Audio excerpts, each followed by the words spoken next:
Jadi goplah jeung sare teh akur gitu. Goplah jeung sare tak kitu goplah teh ka sare matak cek Rasul annasu niyamun manusia mah sarare gitu. Faida matu intabahu gitu. Mana maut kakara eling man rebuka kakara rewas teh nyaho Allah. Di dunia mah teu bingung-bingung teh nyaho Allah. Teh sare. Nu jalma nu teu nyaho Allah teu bingung eta sare. Urang nyaho Allah tapi bingung, ngaji mentak ini teu bingung ieu teh. Nah, eta eling kajenting goplah tapi eling dina goplah. Ingat kuring keur goplah eling mimiti eling. Goplah aduh aing ieu keur goplah. Tah mimiti eling we ka Allah. Mimiti bener nyaho salah, mimiti bener tah kan? Ieu mah keur salah ngaku bener, jauh keneh kana bener.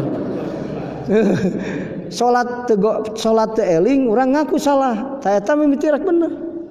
Aduh aing teu bener salat teu eling tadi kumaha sangkan bener tah nu matak dilengkahkeun di ku Allah neangan guru sangkan nyaho salat teu bener.